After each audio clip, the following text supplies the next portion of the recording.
Unless you want to kick it off, Mike, you can No, kick it I off. think you're doing a great job, Kyle. Give it a go. Welcome back. We're going to do a little bit of a weekend review because a lot of stuff is happening in a bunch of different areas. One of which is follows on our last episode about AI.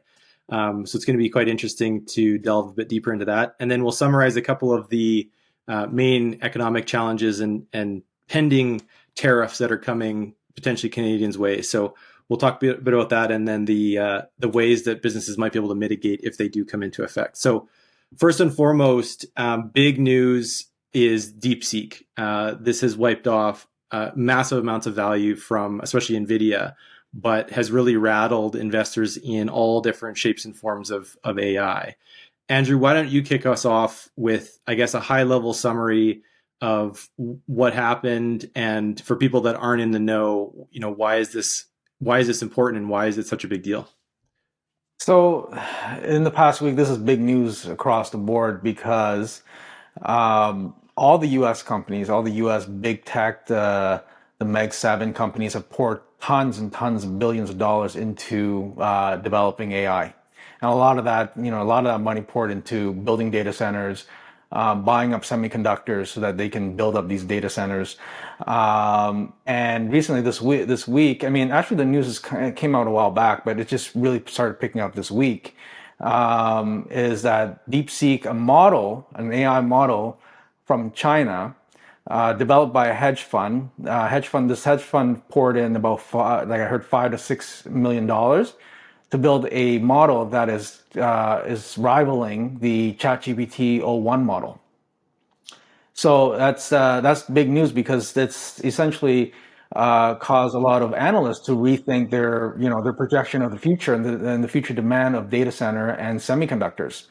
So if this company in China built this model, this very highly efficient model, using a fraction of the cost, now they're questioning: Are we spending too much money on building AI? Is there a better way, a more efficient way to build AI?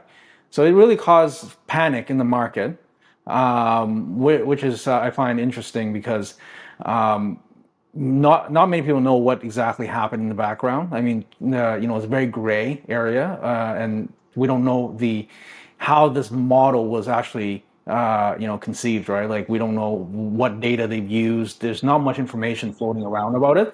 So the market, I think, really overreacted this past week. I heard something in the ballpark of $1 trillion was wiped out in the market. So yeah, like, it's a hot topic right now. What have you guys heard about DeepSeek? Well, I just heard that it's a very efficient model and based on like the resources it requires to run. And I think that's why there's been so much, panic in terms of all this processing power that the economy's been pumping out, and the Mag 7 have been pumping out. They're putting so much resources into these data centers, like you mentioned. And apparently this thing can be run locally, with much less compute power. It's open source. So it's the veil is kind of uncovered. I'm not an AI expert, but there were some talks about how it's open source. The output is open source, but kind of the algorithm behind the scenes and how it's arriving to the output, that's not necessarily open source. And obviously, there's some speculation about data privacy. And obviously, Andrew, you and I were talking about this. There's always that conversation about, do these AIs have biases? And Mm. I think the answer is Yeah. yes. They're biased. They're definitely biased. But Hmm. how do they get these biases, these AI? That's what I'd like to wonder. That's what I wonder. Yeah. Yeah, so just one point on that is they have released weights for it. So it is essentially an open source model in terms of you can figure out what they've done under the hood far more than, let's say, a proprietary model. Um, and they also released a really interesting paper talking about how they trained it, which was, I guess, it's sort of the source of a lot of speculation in terms of did they utilize OpenAI's model, so ChatGPT, to essentially act as sort of a training distillation step. And if they did, then that's contrary to OpenAI's terms of service. So there's potentially some liability there, if they can show that has actually been done. But yeah, like, I think the the big thing for me, like you touched on it, Andrew, is we actually don't really know what happened behind the scenes. So there's a lot of speculation. I find it really interesting because the biggest loser in all of this is NVIDIA. And NVIDIA has been the hero within the AI space because they make two things. So first of all, they're the leader in the GPU market, and GPUs are preferable to CPUs for essentially the parallel compute that they can do. Mm-hmm. But NVIDIA also created a library that makes their proprietary to their hardware called CUDA. Mm-hmm. And one thing that was interesting about the paper that was released with DeepSeek is that they didn't actually use CUDA to build DeepSeek. They didn't use the library. They used other features that were released by NVIDIA, but it's not exclusive to NVIDIA hardware. So the other piece that's actually right now recently being disclosed, which is quite interesting, is a lot of people are speculating that there's absolutely no way that a few people with a $5 million hardware budget would have been able to build this. And it really suggests there's a bunch of speculation that they actually have access to tens of thousands of NVIDIA GPUs, H100 specifically, which they should not have access to because there's a trade embargo by the US government that prohibits NVIDIA from selling cutting edge hardware into China. Now, one of the theories is that based on revenue via into Singapore, so NVIDIA sells a huge amount of revenue into Singapore. I think I read something like 10 or 15% of total revenue is based on quote unquote Singapore entities. Suggesting that stock is then diverted to China. So people are essentially going to Singapore entities and purchasing GPUs. Yeah. And NVIDIA just this week recently came out and said the Singapore portion is based on the corporate address being based in Singapore. It doesn't mean that we ship GPUs to Singapore. So it could be that the entity has a registered address in Singapore and then they're actually building a data center in the US and it's, domestic sort of hardware. But it regardless, it's asking a lot of questions. And the irony of NVIDIA losing on this losing the most out of this is strange because all indications point to them, circumventing these trade restrictions in order to get access to their hardware in order to build this sort of a model. And if anything, it just shows that, it is important to have access to hardware, because if they had come out and said, oh, we did it with, a cluster of Mac minis, that would have, been more justified, but they haven't done that. So a lot of people in the space are suggesting that they're not being truthful with how they've trained these models. And in reality, they did it with billions of dollars of illegal GPUs. Yeah, it's interesting that you brought that up, Kyle. Like, I think you brought up training, for example, right? Like, I think there's a lot of discussions around, the efficiency of these models, but I think people fail to understand that there's a difference between training and developing the model, which requires tons and tons of semiconductors like memory, GPUs, to actually facilitate the training of these models, and that essentially is what makes them smart. And then there's the inference part of it, which is the part where the information is being retrieved and processed and the reasoning. That is code, right? Like that you can develop, smarter, better models around the inference part, and that would reduce the demand on processing. But these are two different processes, and in my opinion, two distinct processes that have different requirements. So they can improve on the inference part, but it doesn't mean that they improved on the training part. So if the training a model requires semiconductor, I think the market is really overreacting in all of this, and it comes to your point, Kyle, is the demand is there. It's just, and it furthers, prove the market's really overreacting, especially if Kyle's, dark web theory is correct, and NVIDIA is in fact powering this this AI in the background with their chips. Then definitely an overreaction on the market if that's the case. Yes, I think it's a good time to load up on those semiconductor shares and stocks, and take this opportunity to buy them up. Buy the dip. Yeah, exactly. Buy the dip here. Buy the dip. So that's the tip of the day. Buy the dip, guys. Just buy up NVIDIA, Broadcom. All the AI names. Talking about the dip, before are we going to see a dip here on some Canadian stocks with the release of the news yesterday on the Bank of Canada lowering its central rate? So now we're down a quarter percent to 3% flat now is the Bank of Canada rate. So I think that was some pretty big news that dropped yesterday. And the U.S. the Fed announced a hold. So again, there's that differential is growing between the U.S. rate and the Canadian rate, which is going to have a host of impact. But why is Canada continuing to drop the rate? Are they trying to curb this looming tariff? Is the tariff coming? To fight inflation, cost of living. Yeah, I think there's a multitude of things that you're mentioning here. Like all those things are essentially issues right now in Canada, right? Like you mentioned, Mike, inflation. Inflation is already really low for us. Our unemployment rates are really high. The economy is now on the brink of a potential recession if there's tariffs. Hundreds of thousands of jobs are going to be lost. So what is the Bank of Canada going to have to do, right? They're going to have to lower rates to really combat these things. They don't have a choice, right? And the U.S. on the other end, they're experiencing a better economy. Their unemployment is not as high as ours, and the inflation hasn't gone down that much. It's gone down significantly, but it is not to the level of what Canada is, which is I think below 2%. I'll pull it up. Yeah. So given all this, it makes sense that Canada has to respond to save their economy, right? And that divergence now is essentially what's causing the Bank of Canada to decrease rates while the Fed holding rates steady. For us, we're going to experience the value of a dollar getting devalued here. I think we're at I monitored this the other day, I think yesterday. Yeah, $1 is one US dollar is like 144 Canadian now. Can you believe that? That's crazy.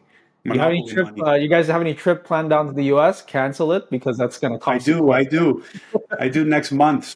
Yeah, it's gonna cost me 1.5 times on everything by the time I factor in, the bank's retail rate.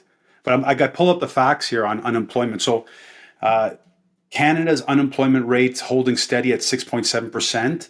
That's unemployment. The U.S. is currently at 4.1%. So you're bang on, Andrew. The U.S.'s unemployment rate is much lower than Canada's, and inflation's about a 0.1% lower in Canada. I mean, in the U.S. than Canada. Ours, our inflation is actually higher than the U.S. That's interesting. I think we're at 1.8. No, Mike.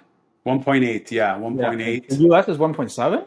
Sorry. We're down to 1.8 from 1.9%. The U.S. is at 2.9%. So sorry, there is quite a differential. Yeah, that's why. So they haven't really solved they haven't hit target for their inflation rate yet. So that's why they're holding rates, steady, and they're seeing a much stronger economy. And especially with Trump in power there, we're going to probably see, the strengthening of that economy. So they're very cautious right now to decrease rates further. Meanwhile, Canada is in a position where we have our number one customer, U.S., threatening tariffs on us, which is going to essentially erode our economy. And I did some research last week, actually. I don't know if you guys, are aware of the. Can you I'll throw this question out there. The overall GDP of Ontario. We compare that overall GDP with the U.S. states. Where do you think we are? Do you think we are in the top 10, or do you think we're in the middle somewhere, or right at the bottom? What do you guys think? So I think we all know the answer to this question, and we're at the bottom. Well, Ontario, the biggest province, is at the bottom, right? So I think it's in line with whatever Tennessee or Mississippi. Mississippi, yeah. Fourth state in the U.S. Yeah. And we have one of the highest.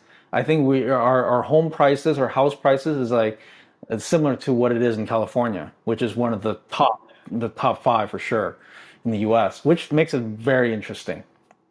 Yeah, And and just to clarify, I think that statistic is based on is it GDP or is it per capita income? Because I know some of the statistics I've read, if you compare per capita income, so essentially how much people in Ontario, especially GTA, so in and around Toronto, people are generally making half as much as the equivalent city in the US, and they're paying twice as much for property.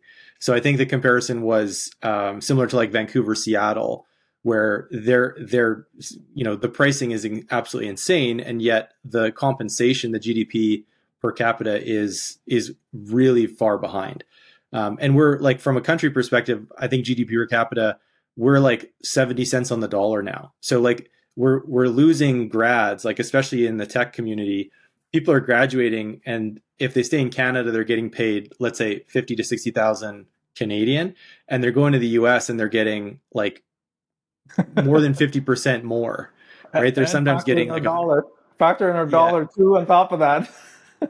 it's crazy. And you mentioned like the exchange rate. Like I read stories this week of people, Canadian snowbirds, that are looking at having to sell their, Yes, I heard retirement community, retirement homes and condos and stuff like that, because the actual cost of living, so groceries and, getting around, all that sort of cash flow that they would spend in the US, because their retirement dollars are Canadian, they're getting, essentially a third less than what they had when they initially retired. And so they're struggling to actually make ends meet in the US. So it's going to have a profound impact. But I would like to, jump in on this tariff thing, because I do think that I feel like the federal government and a lot of the provincial governments have taken the wrong strategy with this.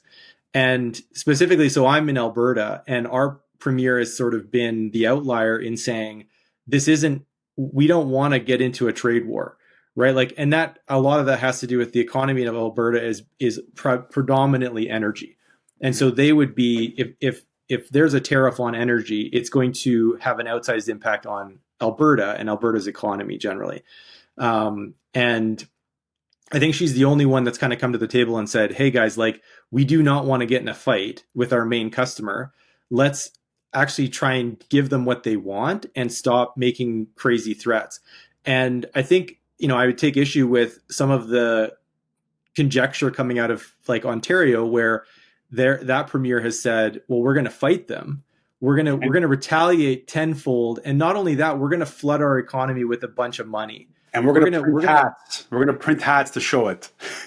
Like, it's just ridiculous. Like, we haven't learned our lesson from like the inflation from COVID. So we're going to do it again, right? Just as we're starting to get some stability back in the economy, and we're obviously facing a recession from tariffs. Like, if the United States market starts to look at buying Canadian goods that are 25% more, yes, they would be the ones that paying it, but they're not going to be paying it because they're going to be buying other goods. That's the whole point of the tariff. So that revenue is not going to go down by 25%. It's going to disappear because people aren't going to buy those products.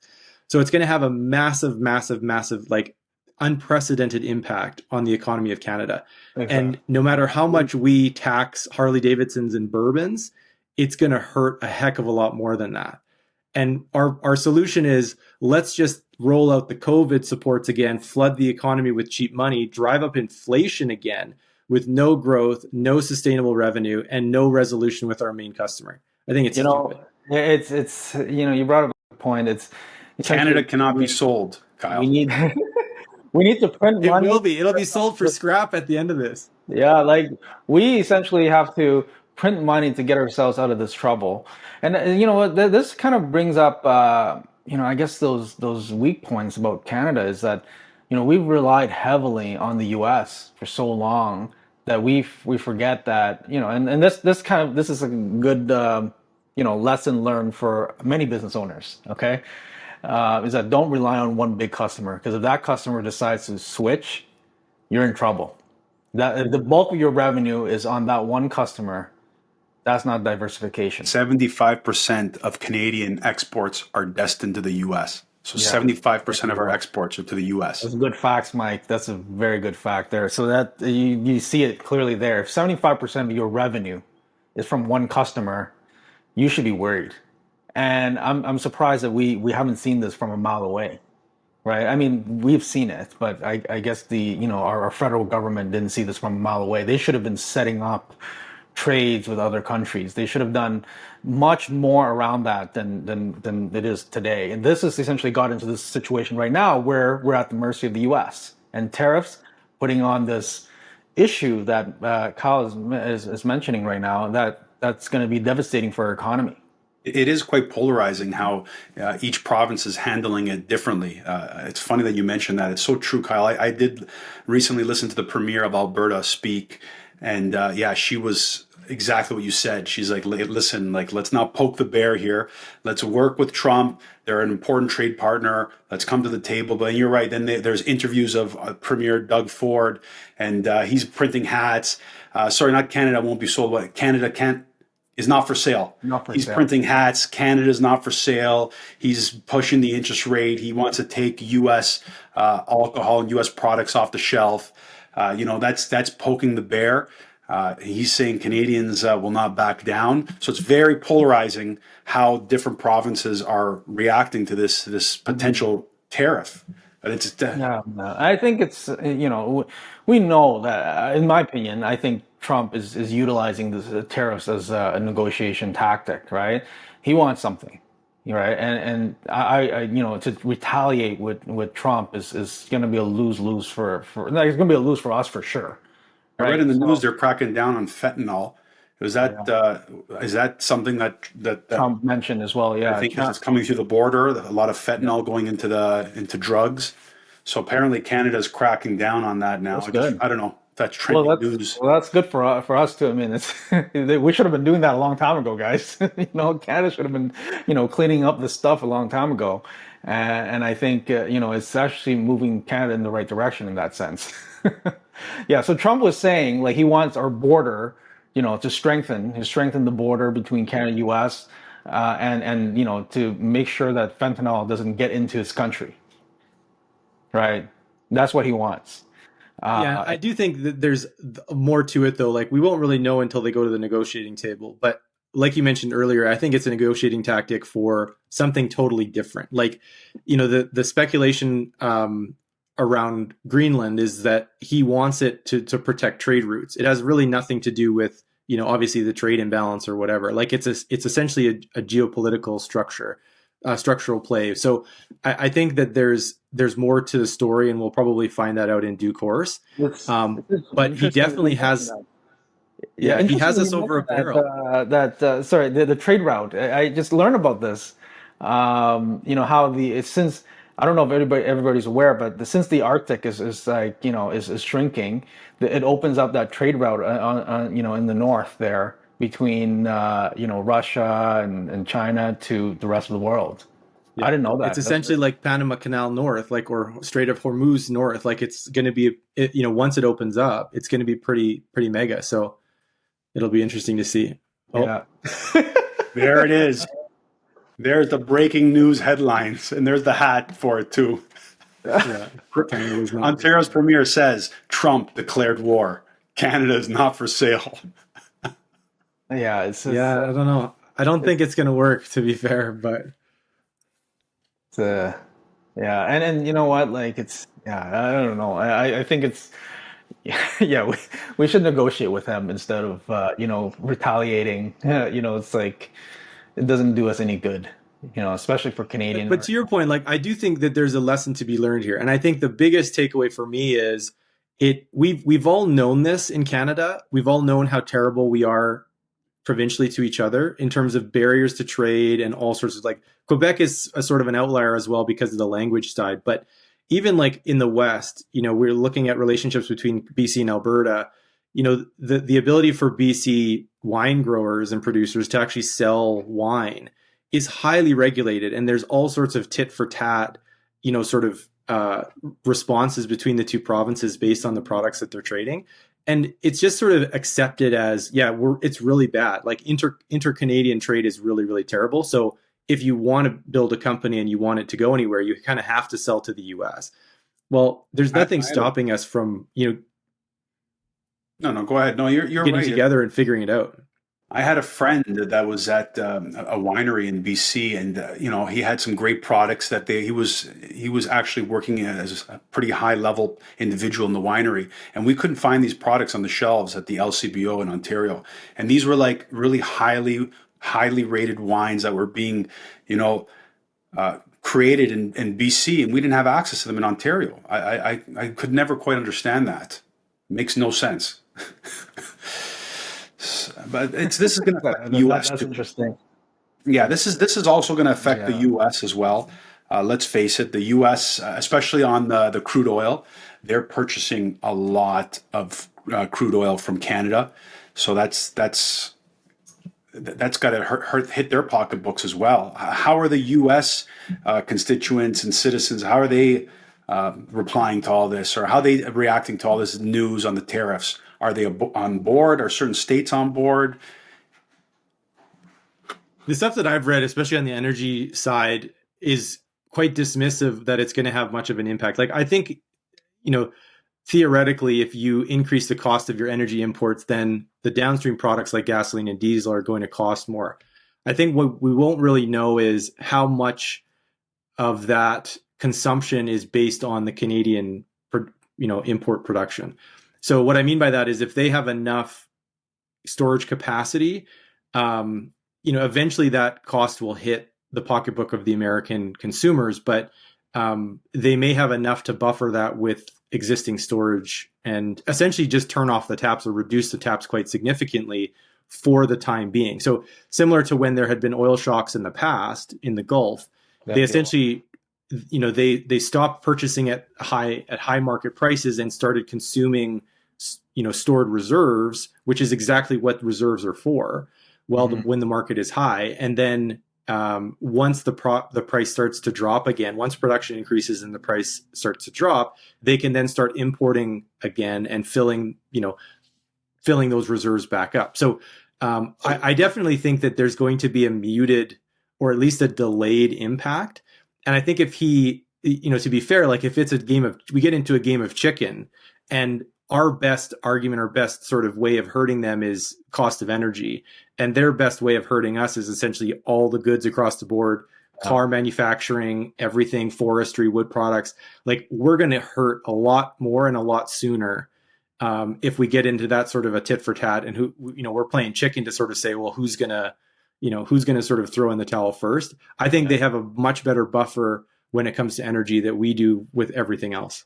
Yeah, and I think not only, like speaking of the economy, the jobs and everything like that, I think one thing that we didn't mention is, right now our dollar is pretty bad, right? Like our currency. If these tariffs come into play, it's going to force the Bank of Canada to further reduce rates to offset that, to offset that tariff with our currency being lower to make our trades more competitive. So I think depending on how these tariffs gets implemented, there's potentially our dollar is going to worsen from this point on. So it's going to get more expensive, to travel to the U.S. and to interact with the U.S. because our way of responding will be to devalue our currency to make our trades more competitive. And I think we're starting to see that. And the Bank of Canada did mention something like that, I think, during their meeting. So yeah, it's very interesting how we're going to have to plan and react to this. But it seems like a lot of the things that are happening right now are more reactive rather than proactive. We're like or basically we're just waiting and seeing what's happening to react. There's nothing that we're proactively doing to prevent it, which is crazy. Like Mike showed that article. We're not really doing anything. We're just waiting for it, and we're just reacting to Trump with by retaliating, and it's gonna be bad. I mean, if those tariffs actually take place. So if this tariff goes through, what happens? What does it translate to Canadian business owners? Like, how does it impact Canadian business owners and consumers? Like, just you're going to the store. I'm asking you guys. You go to the store to buy something from the store as a consumer. Are we seeing price increases at the stores? Is gas going up? Are groceries going up? Housing, is that going up because now the materials being sourced are at a premium? Yeah, so I think there's twofold. So the point that Andrew just made regarding the currency is a big deal because it essentially impacts everything that we purchase. It doesn't need a tariff. If our exchange rate drops, we're essentially having to pay more Canadian dollars to purchase the same quantity of goods that we were before. And so the cost of those goods is, the disparity is then passed on to the consumer. So if we're not actually, we shouldn't be purchasing lumber, but let's say the construction, industry is buying concrete or something, precursors, the cost of that output is going to increase because they're having to spend more money to produce the same amount of output. So that obviously is going to increase the costs onto the consumer. But I think the related piece is that if those companies are not generating revenue, if essentially they're seeing a drop in revenue, they're also going to be tempted to increase costs or the prices because they need to cover off their fixed costs. They need to cover off at least a certain amount of margin, or they won't be financially viable. And so I think you're going to see sort of a double whammy in prices where the interest rate is forcing them to pass that on to the consumer as well. But then we don't really know what the reduction in productivity and growth will be as a result of our main customer not shopping with us. So I think from a small business owner, it's a great analogy, which is, you essentially go from buying your goods at someone like Costco, where you're getting a discount in bulk and you're having to go buy them from, the premium outlet where your costs are going through the roof. And at the same time, your number one customer essentially stops buying the same volume from you. So let's say they cut their volume by 50%. Well, what is a small business owner going to do? They're going to have to be able to try and pass those costs on in the first part. And secondly, they're going to have to do it across a whole range of new customers. They're going to have to try and find that growth somewhere. So I think that's the only thing that we can hope to do as a country is say, hey, let's try and diversify. Let's try and find, bigger and better new sources of revenue. And hopefully we have something that we can sell at a price that makes sense for us that someone will buy. Because if they don't, it's going to be bad news. Yeah. Yeah, I agree, Kyle. I think it's we need to, we need to look into like other sectors that we can capitalize on. Like they mentioned, tourism being one of them, right? Like we need to fire that engine up, guys. Like if our dollar is going to be cheaper, it's cheaper for the U.S. Citizen to come here and for vacation. Their dollar is going to go a lot further. We need to fire up that tourism engine. We need to have things that attract them to Canada. Right now we haven't invested in a lot of those infrastructure. We don't have we have like maybe downtown Toronto, in the major cities and across Canada, but like other than that, there's nothing else that really attracts people here, right?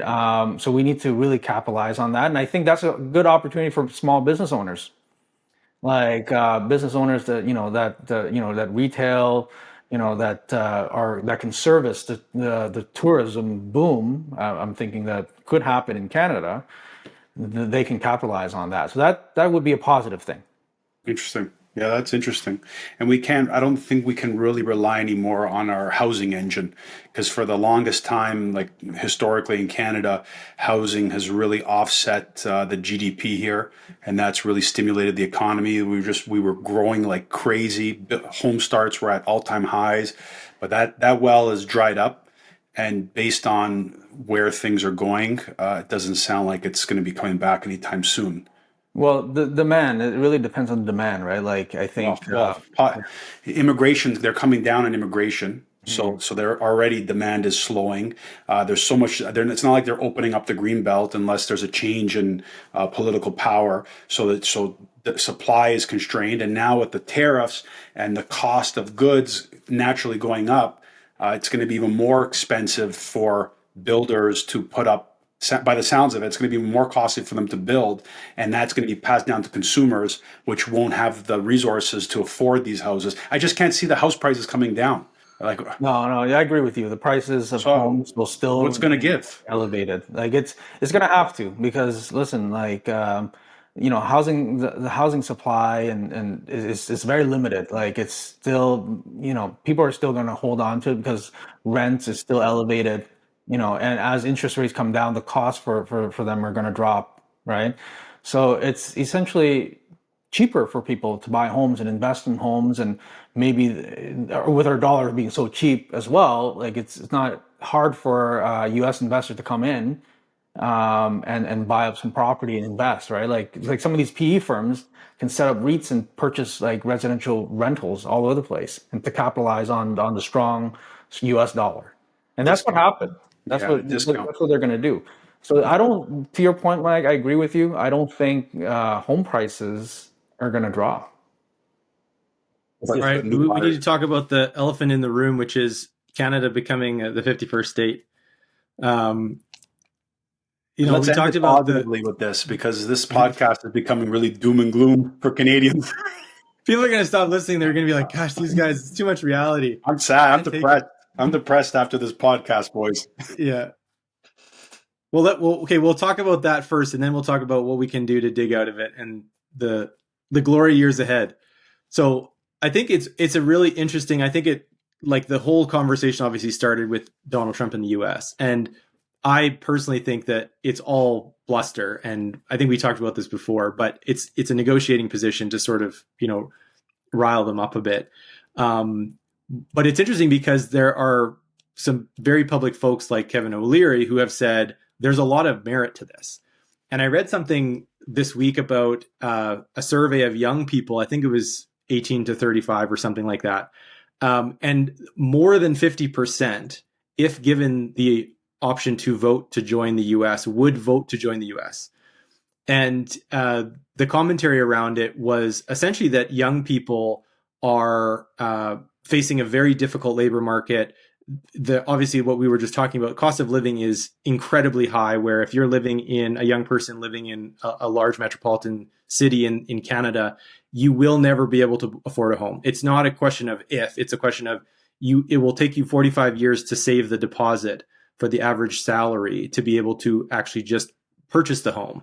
And so a lot of these young people are like, there's absolutely no way I'm going to be able to achieve the standard of living that I thought and my parents lived in this economy in this way. So I find it really interesting that, we joked earlier about like if Canada goes down this path and there's recession and the dollar's worth nothing, we'll be lucky to get sold for a bag of pucks to the US. But it is a real, I honestly truly think it is a real thing, because if things deteriorate to the point where 50% plus one vote says, get me off this ship, I want to get off this ride, I'm hearing all these amazing things in the US, let's go, let's pull the chute. I totally think that that's within the realm of possibility, especially as the boomers are retiring and the demographics are changing. So what are your thoughts on that? Well, you're saying the Gen Z. You're finding the Gen Z are more. They're more favorable. They're taking to this news more favorably in terms of becoming the 51st state. Yeah. Gen Z. How about Joining millennials? the US. We're millennials, right? How about us millennials? Like, how do we Yeah. feel? How do millennials feel towards it? I, I if I think had, yeah, sorry, go ahead, Michael. yeah, if I had to answer my own question, uh, you know, I'm not going to pick a side here because I don't want to create any political warfare. But I think just look at Europe. Look at Europe and the European Union and how the European Union is structured. And I would just look at the pros and the cons of it. What are the advantages of a country in the European Union? Let's look at Spain. What are the advantages to Spain to be a part of the European Union? They're sharing currency. There's trade arrangements in place, schooling, healthcare. We have to look at what's good and what's bad, because then there's ones like Great Britain. Great Britain was one of those ones that really kind of wanted to separate. And why did they want to separate? And did that do more harm than good for them? So I would kind of look at Europe, because that's a good melting pot, and it's a good place to look for kind of examples of what good came out of it and what bad came out of it. I can't speak to it because I'm no expert on the European Union, but I know some of the advantages and some of the disadvantages. So when people say Canada becoming the 51st state, I don't think we're talking about becoming the US, but we're talking about forming, I think, some kind of economic union where there would be some economic advantages of doing so. Mm-hmm. Yeah, it's interesting. I think Kevin O'Leary mentioned and alluded to something like this as well. I was listening to it, and yeah, I think that is a good point. Like he did bring up a good point there with the union, right? Like in terms of uniting our economy. The only issue with that is I think the U.S. is gonna eventually gonna feel like they're carrying a lot of the weight, and they're gonna start to complain, just like the UK. Right? The UK left because they felt like they were subsidizing this whole EU and they just left. Right? There will be those kind of discussions and those tensions that will come up. But yeah, like listen, like it would benefit Canada for sure if we had a single dollar, for example, like you using a common currency is going to help us. But I'm not sure how, like, what's the benefit there for the US?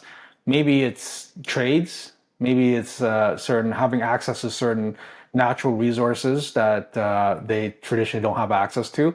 Maybe these are the kind of things they're kind of after. And for us, we're yeah, we have the benefit of going freely to the US. I don't know. Yeah, What do you that's a good, it's a good way to put it. Like, what are the advantages of the U.S.? I like that. Like, for the U.S., aside from the resources, like Canada has vast resources. What do you think, Kyle, would be like an advantage to the U.S. to enter into this economic union with Canada? Yeah, I guess to be honest, like I take the perspective of looking at it like a business owner. So if you have a large company being the US and you have a small company being Canada that does the vast majority of their trade with a larger company, what are the things that a large company would be wants from that trade, right? And I think Andrew hit the nail on the head where it's natural resources, right? Like I think energy is a big piece of it. I think land is a big piece of it. I think access securities are a security of the continent, I think, is big.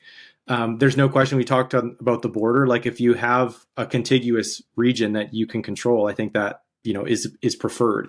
And I do think that it does make sense on the whole for the U.S. in terms of trying to grow their economy and take advantage of some of those unique comparative advantages that Canada has. And just to push back on Andrew's point about the currency, I do think that the suggestion, the comparison to the European Union and the euro is interesting because um, it's there's an opportunity and a risk in currency, and we're seeing it actually in real time in Argentina, Javier Milei, and what has happened in Argentina is because they have essentially destroyed their economy via flooding the market with cheap, abundant currency, their own currency. They've devalued their currency and they've entered the spiral that we were just talking about. And the way that they proposed to fix it was actually to adopt the US dollar. And what that in effect does is it hands over the keys to the US, and you essentially follow, whether you like it or not, whether it's good for your economy or not, all of the monetary policies of the US. So you have no control over printing money, obviously, because you don't print greenbacks, and you're essentially required to buy and trade with those US dollars. So you lose control of levers that Canada and the Bank of Canada has and wants to have. So I think it's a double-edged sword where if things get so bad where we say, hey, we're like Argentina and our inflation is so high and our standard of living is so low that we would be better off to just give up control over our currency, I think things would have to get pretty bad for that to be a positive. I think having control over interest rates and our own currency, I do think makes sense. And to be fair, a big part of the reason that a large chunk of European Union countries didn't actually adopt the euro is an illustrative point of that. Now, again, coming back to why would they care? I don't think that they need a whole lot of incentive. I think the bigger concern is like, is it a risk, right? Like, what is the downside if we broaden the North American Free Trade Agreement to not necessarily include currency? Let's say we did include currency. Like, again, we would have to give up all of those levers, which I don't think we would want to do. But if we did everything else, so an open border that is secured by the US, let's say, a lot of the stuff that Kevin O'Leary is proposing, I don't think it's that much of a stretch from where we are today. I think it would therefore be like, well, what are we giving the US, or what's the sort of trade, what's the cost of each nation in return? I think that's going to be a bigger question. Don't you think that would be one of the lever that Trump want over Canada? If that lever is a strong lever, I agree with you, Kyle. I mean, like having control of your currency and a central bank that basically decides on the interest rate is very powerful. But don't you think if Canada's in that state that you're saying, he can offer that, and that is now a power that America would have over Canada. Is that a possibility? That's what he wants? I don't know that he wants that. I don't think it's necessarily in their interest either way. Like again, if a foreign country like Argentina adopts the dollar as their standard, it doesn't, it doesn't directly impact their own economy. And yeah, I just don't see it being sort of a net positive or a net negative. For the But U.S. Yeah, for the yeah, U.S. for the U.S. It'd have more impact on the country adopting it, being Yeah. Canada. Yeah. Yeah, I think, and along that line, I think there's a lot of commentary in Canada, and I think righteously so, is um, if we compare ourselves to some of the states, a big line item is healthcare, and if we're essentially entering a union where we're comparing ourselves to another company that spends a lot less on costs, or at least they're distributed differently. So one of the main arguments is that Canadians actually don't spend a lot less on healthcare per person or per capita. It's that they spend it through taxes. And I can speak from my own experience in family in the US that the private system in the US, yes, it is costly, but if you have private insurance and you have a company to pay your premiums for private insurance, which is the vast majority of like middle class and above, that system does work very well. And I have, personal family experiences where, if someone got an illness in Canada that wasn't covered under our public health system because there's restrictions on drugs and restrictions on costs and so forth, that they would have had the treatment in the US, and it would have been a lot faster and a lot, potentially a lot better. So there's spins and roundabouts, there's trade-offs. There's no question, as we're seeing with this new government in the US, there's a lot of opportunity for improvement and cutting out the fat and so forth. But I don't think it's as clear cut as, well, Canada would never want to do that because we have such a better system because of our public healthcare system. And even if we wanted to keep that, we still could. I just think the challenge that we're going to face is if we really were going to be competitive with open markets and open competition, importantly, that's going to be a big one because our country is very, very restrictive on who can enter the Canadian market, what they can sell, who they can sell it to, all that kind of stuff. So if competition was open season, I think we would really struggle to support the level of spending that we have. So Kyle's envisioning like a soft 51st state, like very soft, because you're saying that, giving up the currency, adopting the US currency has its limitations in terms of losing those levers and those mechanisms that the Central Bank of Canada has right now, the policies.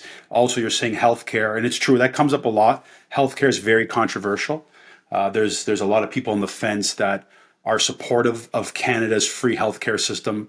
I shouldn't even call it free, but our public healthcare system that we pay dearly for in taxes, by the way, and that is greatly overburdened. But people value that. They value it deeply, and that's one of the fears of amalgamating with the U.S., losing that system and going to private. And then there's people on the other side of it that say, hey, you know what? Like Kyle mentioned, if I want to get access to better healthcare, I'm already paying for it in taxes. Why not pay for it? After taxes, as I need it, pay per use, or buy a plan that gives me coverage to use my healthcare and get the service I need when I need it, rather than waiting. So that it's very polarizing. The two sides in Canada. There's a lot of people that support our public healthcare system, and there's a lot of people that don't. But that is one of the big things that people are fearful of losing. Like if we amalgamated with the U.S., like how would that work? Like I don't think we'd be able to. I think there needs Stay to be. status quo with I think healthcare. there needs to be some sort of hybrid, solution to the healthcare system that we have. If you think about it, having it free completely, is going to cause a lot of usage, very high usage. I like to compare it to the highway system that we have here, the 401 versus the toll system.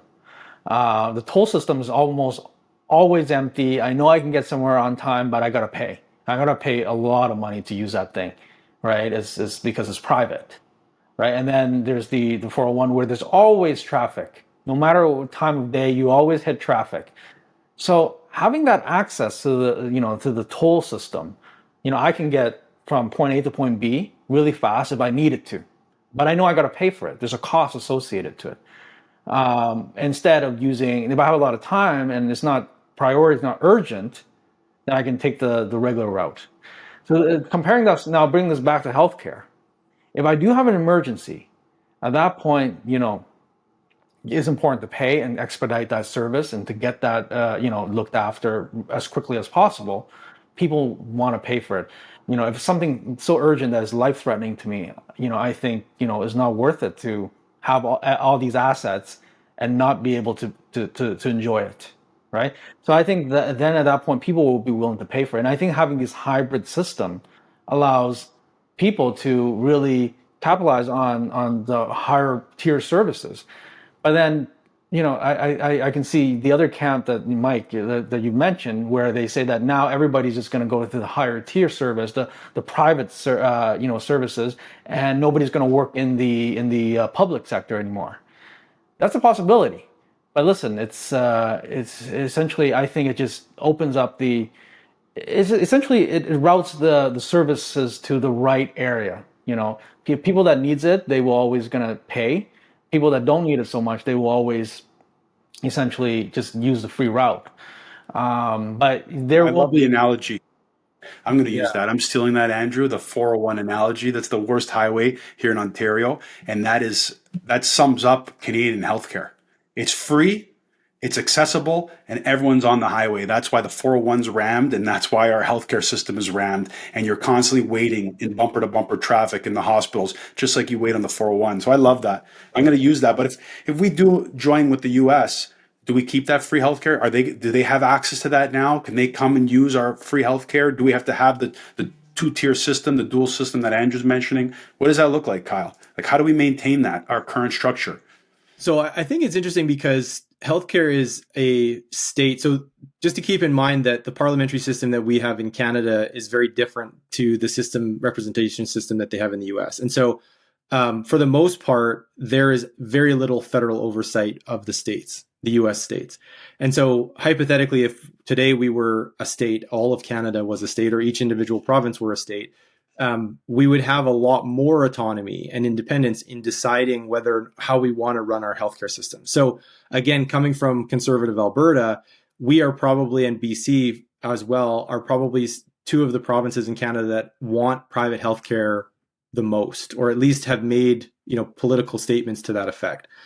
And a big challenge is the federal oversight and regulation of healthcare. So if we were essentially, every province were given total autonomy in managing those healthcare concerns and interests in the US structure, we could, as a province, as each individual province, decide that we wanted to protect fully private healthcare, right? It's not going to get taken away. But saying that, we also in Canada, because of the Commonwealth system, we share a lot in terms of costs. There's transfer payments, there's massive distribution in tax revenues between the provinces. And that has been a bone to pick for the Western provinces for decades. And so if that disappears, it's also going to expose the challenges of the disparity between revenue and spending for provinces like Quebec. If they want to keep subsidizing energy costs, for example, they're not going to be able to get a handout from the union or from another state. And so they're going to have to realign their spending with their costs, rather, with their ability to generate revenue. So I don't know. It's a big topic. We could probably talk about it, do a whole pod on it. But I'm conscious of time for all of us. But I guess in closing, what's one idea from each of you in terms of business owners that are facing down this rather depressing topic we've been exposing? And if they want obviously to stay in Canada and they want to protect the standard of living that they have or that they have had in Canada, what are some ideas that we can all take away from this in trying to improve the system that we have? Who wants to go first? It's a tough question. It's a great Uh, question. It's a great yeah, question. yeah, it's a tough question. It's a very tough question. Um, Mike, you want I to go would first, or you want me to go sure, first? sure. I'll take a stab at it just Take to a get stab at the it. ball rolling, and then you guys can build off my epic You're, belly flop. But I think Canadian businesses need to just look inward, take a look at their businesses, look at the clients you're serving. What's your client makeup look like? Who's buying your product? Is it a clients abroad? Is it local? And if it's local, you still get granular. What's that ICP, my ideal client profile? What do they look like, and how is that going to evolve with where Canada is going? If your target profile, ideal client profile, is someone that is going to be really squeezed by what's happening with the economy, you might have to start reconsidering, how do I support that customer, or how do I start identifying new avenues of customers? Because if that customer dries up, that client profile, that demographic starts to dry up and stop spending, how are you supplementing that?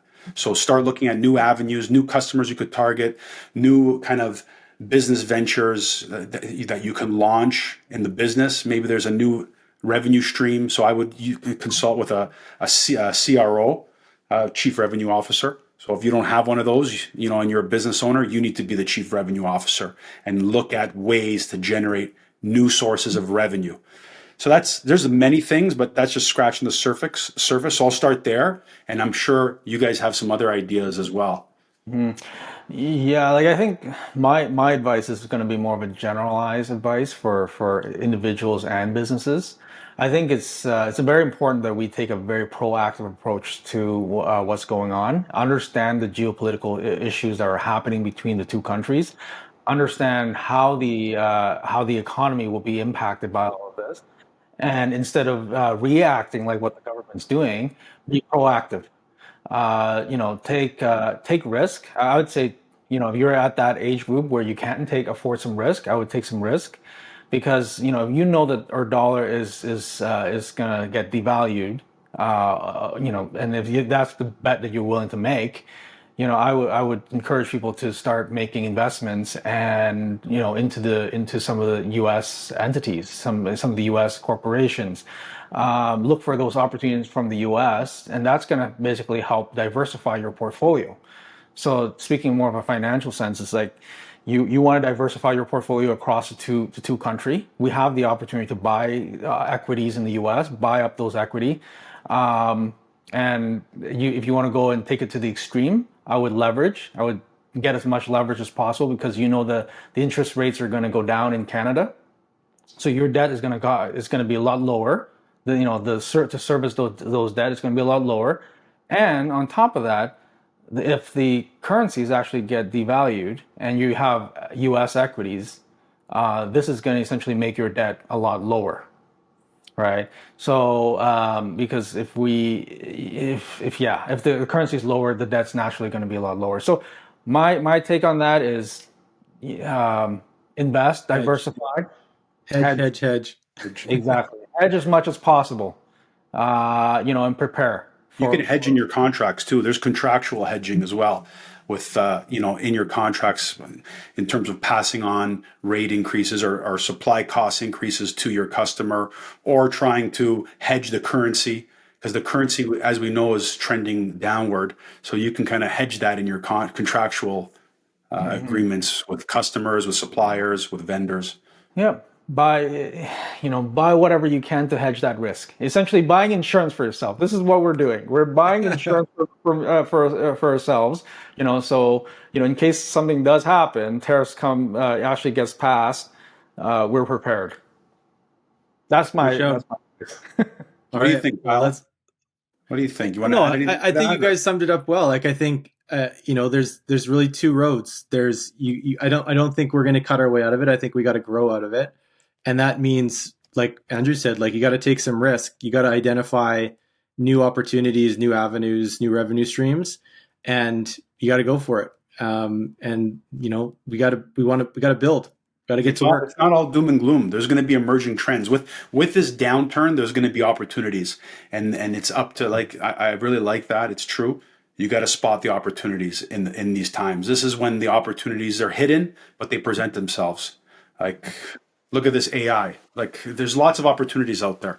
Just Exactly. All right, let's leave it there. Thanks for joining us. We'll see you next time.